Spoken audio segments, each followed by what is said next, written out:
ഏതൊരു ജോലിക്കുണ്ട് യോഗ്യത ടെസ്റ്റ്. സത്യത്തിൽ മന്ത്രിയാകാനും വേണം ഒരു പരീക്ഷ.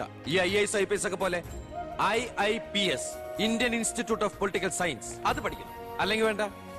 മിനിമം യോഗ്യത 10ാം ക്ലാസ് പാസ്സാവണമെന്ന് പറഞ്ഞാൽ ഇവിടെ ഇരിക്കുന്ന പലരും ഓടിപ്പോണ്ടി വരും. ഈ തെരഞ്ഞെടുപ്പ് എന്ന് പറയണത് തന്നെ ഒരു പരീക്ഷയാണ്. ആ പരീക്ഷ പാസ്സായവർക്ക് മാത്രമേ മന്ത്രിയാവാൻ പറ്റൂ. അതൊരു പരീക്ഷയല്ല സാറേ, പരീക്ഷണമാണ്. ഇവനെങ്കിലും ശരിയാവോ എന്നുള്ള ജനങ്ങളുടെ പരീക്ഷണം.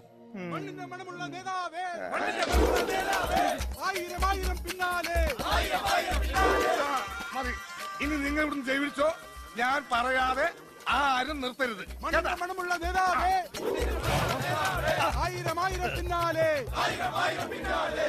എന്തിനാ ഇങ്ങനെ ഓരോന്നിനെ സൃഷ്ടിക്കണേ? അപ്പൊ സാറേ, എന്റെ കക്ഷി മത്സരിച്ച 3 സീറ്റിലും ഞങ്ങൾ വിജയം കണ്ടെത്തി കഴിഞ്ഞു. ഇവരുന്ന മന്ത്രിസഭയിൽ ആഭ്യന്തരം തന്നെ പിടിക്കാനാണ് എന്റെ തീരുമാനം. എങ്കിലും ഞാൻ ഇറങ്ങാണ്. അയ്യോ പോകല്ലേ, നമുക്ക് ചർച്ച ചെയ്യാം. എന്റെ തീരുമാനത്തിൽ മാറ്റൂല. ഇല്ലെങ്കിൽ വീണ്ടും ഒരു ഇലക്ഷൻ നേരിടാൻ തയ്യാറാണ്. അല്ല, ഞാൻ പറയുന്നു കേക്ക്. തിരക്ക് വേണ്ട, നിങ്ങൾ സമയമെടുത്ത് ആലോചിച്ചിട്ട് മതി. അവൻ പറഞ്ഞതിൽ ഒരു തെറ്റുമില്ല. ആഭ്യന്തരം അവന് തന്നെ കൊടുക്കണം. ആഭ്യന്തരം വിട്ടിട്ട് കാലിരിക്കില്ല. അഭ്യന്തരം എന്ന് പറയാൻ തനിക്ക് എന്ത് യോഗ്യതയാണോ ഉള്ളത്? മന്ത്രിസഭ ഉണ്ടാക്കാൻ അവൻ വേണം. കൃഷ്ണകുമാർ, തനിക്കറിയോ? എന്നെ ഒന്നുകൂടെ വന്നേ. അവൻ പണങ്ങി പോയതാണോ? കാര്യം കാണാൻ കഴുതക്കാരും പിടിക്കണം. ഞാൻ ആരുടെ കാല് പിടിക്കണം പറഞ്ഞേ? തന്റെ കാല് പിടിക്കണോ? തന്റെ മോന്റെ കാല് പിടിക്കണോ? ഞാൻ ആരുടെയും പിടിക്കാൻ തയ്യാറാ. ഒന്നുകൂടെ ആലോചിച്ചിട്ട് പോരെ പക്വതയില്ലാത്ത ഒരുത്തന്റെ കയ്യിൽ ആഭ്യന്തരം കൊടുക്കാൻ. അവന്റെ പിറകിൽ ഞാനില്ലടോ. അവനെ മുന്നിൽ നിർത്തി ഞാൻ ഭരിക്കും. ആരൊക്കെ എന്തൊക്കെ പറഞ്ഞാലും ആഭ്യന്തരം ഞാൻ വിട്ടു തരില്ല. തനിക്ക് കൈയിട്ട് വരാൻ പറ്റിയ ഒരു വകുപ്പ് തന്നാ പോരെ? തരാം. എങ്കിൽ വനം മതി. നമുക്ക് സാവധാനം വെളുപ്പിച്ചെടുക്കാം. അതിന് യോഗ്യതയിലൊന്നും മാത്രം ആരും പറയരുത്. കാരണം ഞാൻ കാടിന്റെ മകനാണ്. കൃഷ്ണകുമാറായ ഞാൻ നിയമം വഴി സ്ഥാപിതമായ ഭാരതത്തിന്റെ ഭരണഘടനയോട് ഒരു മന്ത്രി എന്ന നിലയിൽ എന്റെ കർത്തവ്യങ്ങൾ വിശ്വസ്തയോടെ മനസാക്ഷിയെ മുൻനിർത്തി നിർവഹിക്കുമെന്നും ബി കൃഷ്ണകുമാർ ആഭ്യന്തരമന്ത്രിയായി സത്യപ്രതിജ്ഞ ചെയ്ത് അധികാരമേറ്റു. ഗവർണർ നരേന്ദ്ര ഷെറാവത്ത് സത്യവാചകം ചൊല്ലിക്കൊടുത്തു. തൊമ്മൻചാക്കോ മന്ത്രിസഭയിലെ ഏറ്റവും പ്രായം കുറഞ്ഞ മന്ത്രിയാണ് ബി കൃഷ്ണകുമാർ.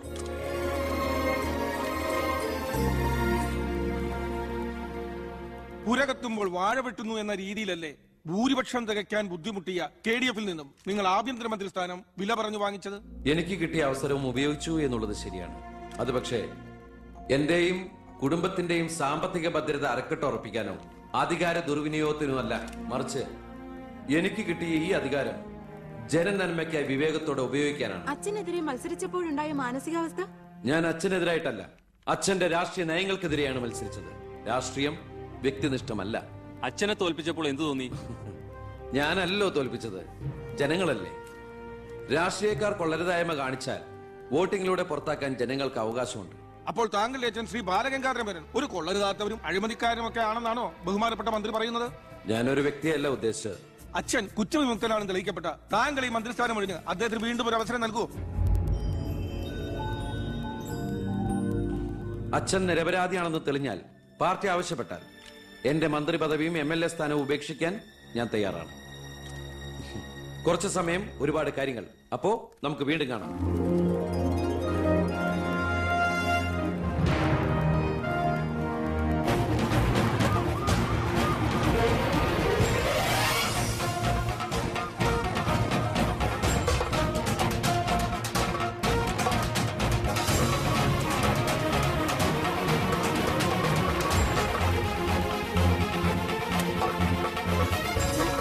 സോറി, ആവശ്യത്തിലേറെ ചോദ്യങ്ങൾക്കുള്ള ഉത്തരം ഞാൻ പറഞ്ഞു കഴിഞ്ഞു.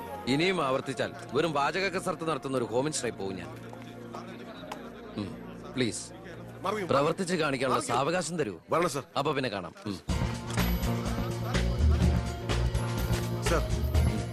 സാർ പറഞ്ഞില്ലേ കറപ്ഷൻ ഇല്ലാത്ത ഓഫീസേഴ്സ്?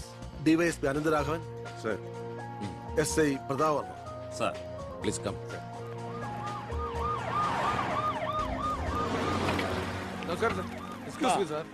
ഈ മന്ത്രിസഭ കാലാവധി പൂർത്തിയാക്കും. ക്യാബിനറ്റ് മീറ്റിംഗ് കഴിഞ്ഞിട്ട് പറയാം. 5 കൊല്ലം ഞാൻ ഇവിടെ ഉണ്ട്. മീറ്റിംഗ് കഴിഞ്ഞിട്ട് പറയാന്ന് പറഞ്ഞില്ലേ? എന്റെ പേഴ്സണൽ പ്രൊട്ടക്ഷൻ വിങ് എന്ന പേരിൽ സാറും സാറിന്റെ ഗ്രൂപ്പും എന്നോടൊപ്പം ഉണ്ടാവണം സർ. അത് പക്ഷെ എന്നെ പ്രൊട്ടക്ട് ചെയ്യാൻ വേണ്ടിയിട്ടല്ല, ഈ നാടിനെ പ്രൊട്ടക്ട് ചെയ്യാൻ എനിക്ക് നിങ്ങൾ ആവശ്യമാണ്. എനിക്ക് കമ്മ്യൂണിക്കേറ്റ് ചെയ്യാൻ എളുപ്പം സാറുമായിട്ട്. പണ്ട് ലാത്തി ചാർജുകൾക്കിടയിൽ സാർ പലവട്ടം എന്നെ ലാത്തിയുമായിട്ട് പരിചയപ്പെട്ടിട്ടില്ലേ സാർ? അതല്ല സാർ. പിന്നെന്താ സാർ? ഒരു റിക്വസ്റ്റ് ഉണ്ട്. യെസ്. സാർ ഇനി എന്നെ സാറേന്ന് വിളിക്കരുത്. ഒരു മന്ത്രിയായെന്ന് കരുതി പെട്ടെന്ന് അപ്പനെ കയറി അവസരപ്പെട്ടാന്ന് വിളിക്കാൻ പറ്റുമോ? ഞാൻ സാറേന്ന് വിളിച്ച് ശീലിച്ചു പോയി. നാവ് അങ്ങനെ വഴങ്ങും സാറേ. Good morning. അയ്യർ സാർ. ഇവരുടെ പുതിയ പോസ്റ്റിംഗിന്റെ കാര്യം ഞാൻ DG-യോട് ഇൻഫോം ചെയ്തിട്ടുണ്ട്. Please take necessary Okay, sir. Okay.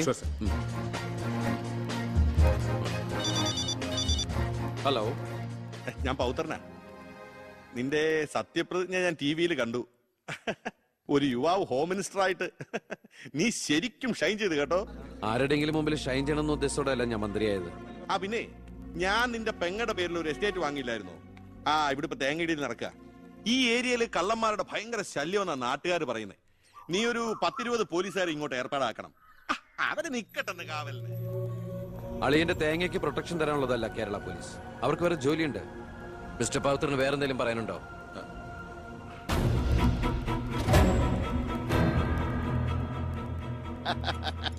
പല വകുപ്പുകളും കൈകാര്യം ചെയ്തിട്ടുണ്ടെങ്കിലും ആഭ്യന്തരം ഇതാദ്യ. മരുന്ന് പയ്യനല്ലേ, അവരെ എക്സ്പീരിയൻസ് ഇല്ലല്ലോ. അതുകൊണ്ട് ഭരണം ഒക്കെ ഞാൻ തന്നെയാ. ആയിക്കോട്ടെ, വിളിയോട് വിളി. അത് പിന്നെ വിളിക്കാതിരിക്കൂ. ആ. സാറിന്റെ ലഗ്നം അപാരം. ഇനി അങ്ങോട്ട് ശുക്രദേശയാ. തട്ട് ചെണ്ടയ്ക്കും തുട്ടുപാരാർക്കും. ഓ, അങ്ങനെ. ഞാൻ ഉദ്ദേശിച്ചത് മന്ത്രിയായതിന്റെ ചെണ്ടോട്ടും ആഘോഷവും ഇരിക്കടാ. ഇരിക്കേ. അച്ഛാ, ഒരു മിനിറ്റ്. അനുഗ്രഹം മേടിക്കാനായിരിക്കും. ഓ, ചെന്നേ, ചെന്നേ. ആയിക്കോട്ടെ ആയിക്കോട്ടെ. ഈശ്വരേ.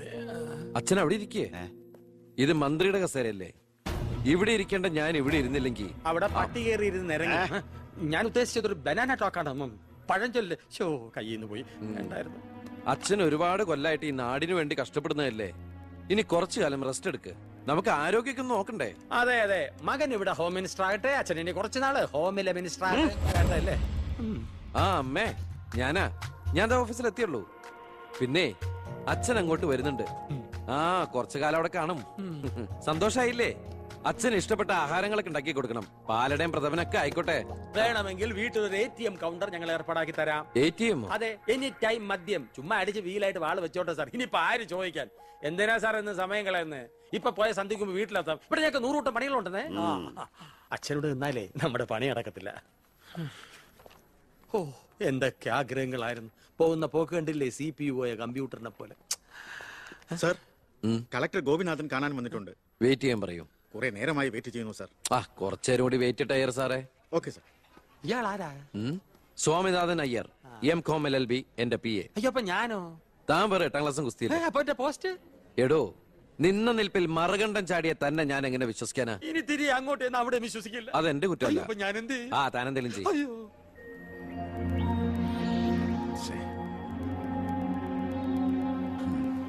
Hello mister Gopinath. ഹായ്. താനെന്താണോ ഇവിടെ? Minister. Oh, I am sorry. തന്റെ ബ്രദറിലോ ആണല്ലോ ഹോം മിനിസ്റ്റർ. എടോ, താൻ ഇവിടെ കളക്ടറായിട്ട് 3 വർഷം തയ്യാറായില്ലേ? ദൂരത്തേക്ക് ഒരു ട്രാൻസ്ഫർ വരും മുമ്പ് ഇവിടെ തന്നെ ട്രൈ ചെയ്തൂടെ ഹോം സെക്രട്ടറി ആയിട്ട്? സത്യത്തിൽ ഞാൻ അതിനുവേണ്ടി തന്നെ വന്നത്. പക്ഷെ അളിയനകത്ത് ഭയങ്കര തിരക്ക്. Anyway, okay then, best of luck. Thank you. കഷ്ടം. മണിക്കൂർ 2 ഞാൻ കാത്തു നിൽക്കുന്നത്. എന്തൊരു തിരക്കായിരുന്നു അളിയ. കേറിയപ്പോ തന്നെ ഇങ്ങനെ അളിയെ ഫയലിലേ. അളിയനും അച്ചമ്മയ്ക്കും വീട്ടില്. ഇത് ഹോം മിനിസ്റ്ററുടെ ഓഫീസാണ്. Call me sir. അങ്ങനെ വിളിക്കണമെന്ന് ഞാൻ പറയില്ല സർ. എന്തായാലും വിളിച്ചു പോയില്ലേ, ശീലായിക്കോട്ടെ. കണ്ടിന്യൂ ചെയ്തോളൂ. Anything official? No sir. Official meeting with collector scheduled at tomorrow 10:30 AM. Okay. So see you tomorrow. സാറിന്റെ അമ്മായച്ചനല്ല ഇപ്പൊ മന്ത്രി, അളിയനാ. അളിയനാള് സ്ട്രെയിറ്റാ, വെള്ളച്ചിലൊന്നും നടക്കുകയല്ല. എനിക്കിട്ടും കിട്ടി തട്ട്. വിട്ടോ എന്തൊരു സ്ട്രിക്റ്റ്.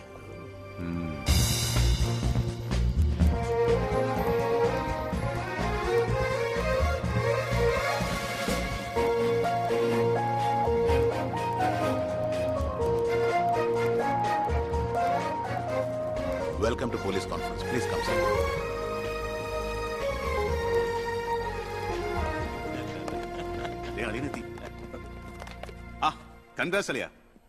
മിസ്റ്റർ DGP, നിങ്ങളുടെ പോലീസ് ഓഫീസേഴ്സ് ഹോം മിനിസ്റ്ററെ കാണുമ്പോൾ എങ്ങനെയാണ് ബിഹേവ് ചെയ്യുന്നത്? Mr. Harshan, don't you know as per protocol you have to salute your superiors? Salute the Home Minister. Sir. That's it. Keep it up.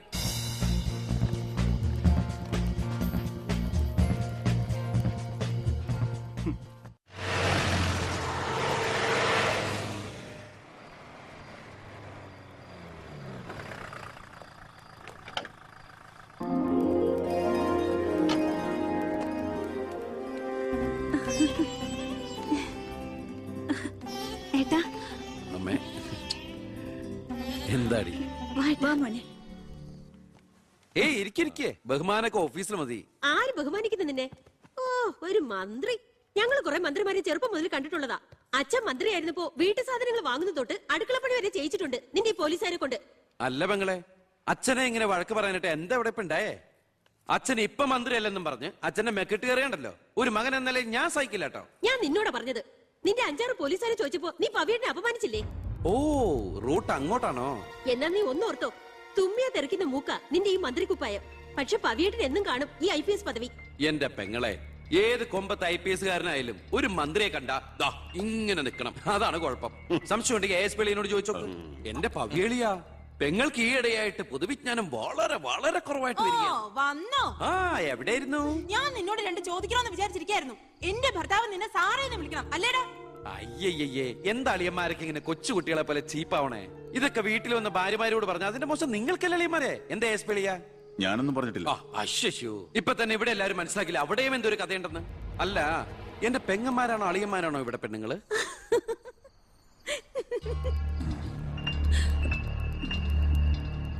അച്ഛാ, അച്ഛനെങ്കിലും ഒന്ന് പറഞ്ഞു കൊടുത്തൂടെ കുട്ടികൾക്ക് ഓഫീസ് വേറെ വീട് വേറെ എന്ന്?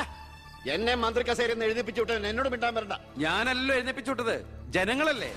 അച്ഛൻ ഇനിയെങ്കിലും മനസ്സിലാക്കണം, പൊതുജനം കഴുതയല്ലെന്ന്. അതെങ്ങനെയുണ്ട് അളിയന്മാരെ? എല്ലാരും പോവാണോ?